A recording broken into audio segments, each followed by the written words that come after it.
اور دوسرا یہ کہ یہ کس قانون کے تحت کیا جائے.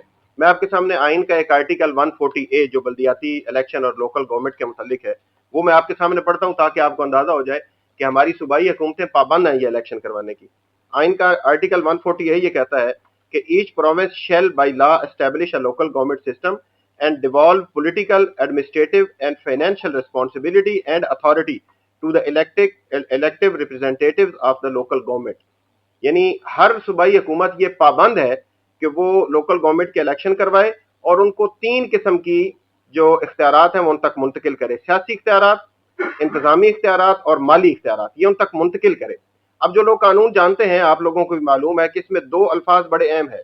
ایک ہے کہ ایچ پروونس شیل، قانون میں جہاں شیل کا لفظ آتا ہے اس کا مطلب ہوتا ہے کہ وہ گورنمنٹ کے اوپر بائنڈنگ ہے، وہ جس کے متعلق ہے اس کے لیے وہ obligatory ہے، لازماً اس نے کروانا ہے، اور اگر وہ نہیں کروائے گا تو وہ ایک قانونی طور پہ جرم ہے جس کا اس کو سامنا کرنا پڑے گا. تو جیسے ابھی ملک صاحب نے کہا کہ گورنمنٹ تو جو پروونشل گورنمنٹس ہیں یہ تو بلدیاتی الیکشن کروانے سے ہی انکار کر دیتی ہیں.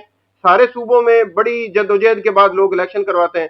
پنجاب کے اندر 10 سال الیکشن نہیں ہوا، پھر 2015 میں ہوا تو اس کو ایک اور گورنمنٹ آئی، اس نے 2 سال کے لیے معطل کر دیا. پھر جب 2021 میں اس کا ٹینیور مکمل ہوا تو اب 2026 ہے، 4-5 سال ہو گئے اس کا الیکشن ہی نہیں کروا رہے. تو گورنمنٹ اس حوالے سے قانون کی خلاف ورزی کی مرتکب ہو رہی ہے، آئین کی خلاف ورزی کی مرتکب ہو رہی ہے، اور یہ ایک آفینس ہے. اور کسی بھی سطح کے اوپر اس کا جب بھی کوئی لوگ آئیں گے تو وہ انہیں اس کا جواب دہ ہونا پڑے گا اس قانون کے متعلق. دوسرا ہے ڈیوالو کا لفظ.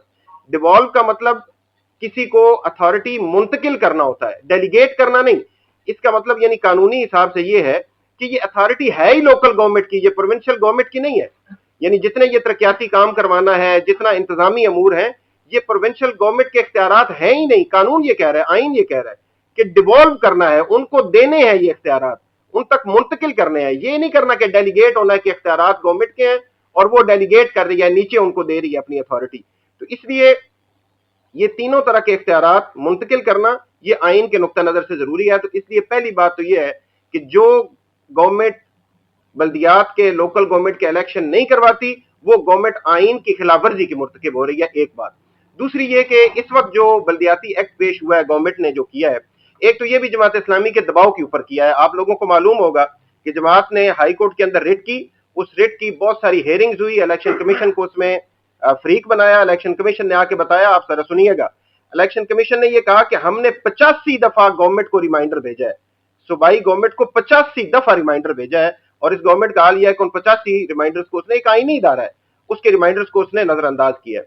پھر ہائی کورٹ کے دباؤ کے اوپر انہوں نے راتوں رات یہ اجلت میں یہ قانون پاس کیا جو اس وقت میرے پاس بھی ہے، جو اب گزٹ میں شائع ہو چکا ہے. اس کے اندر بھی 3 بنیادی خامیاں ایسی ہیں کہ جو آئین کی اس روح کے خلاف ہیں. نمبر 1، یہ اس حوالے سے خاموش ہے کہ یہ جماعتی الیکشن ہوں گے یا غیر جماعتی الیکشن ہوں گے، بلکہ اس کا زیادہ رجحان غیر جماعتی الیکشن کی طرف ہے. اور اس میں بھی انہوں نے یہ لکھا ہوا ہے کہ جناب جو 9 کونسلر بنیں گے پوری یونین کونسل سے، وہ کسی پولیٹیکل پارٹی میں ایک مہینے کے بعد شامل ہو جائیں گے. تو اب مجھے بتائیے کہ اگر کوئی پولیٹیکل پارٹی 1 مہینے کے بعد حلال ہے تو وہ 1 مہینہ پہلے حرام کیسے ہو گئی ہے؟ پولیٹیکل پارٹی جو ہے وہ تو جمہوریت کی بنیاد ہے. آپ پولیٹیکل پارٹیز کی بنیاد پہ، جماعتی بنیادوں پہ الیکشن نہیں کروا رہے، غیر جماعتی بنیادوں پہ کروانے کی کوشش کر رہے ہیں، تو آپ تو پولیٹیکل سسٹم کا جنازہ نکال رہے ہیں. تو پہلی بات یہ ہے جو اس کے اندر غلط ہے اور اس کو ہم چیلنج کرنے جا رہے ہیں، چیلنج کیا بھی ہے گورنمنٹ نے.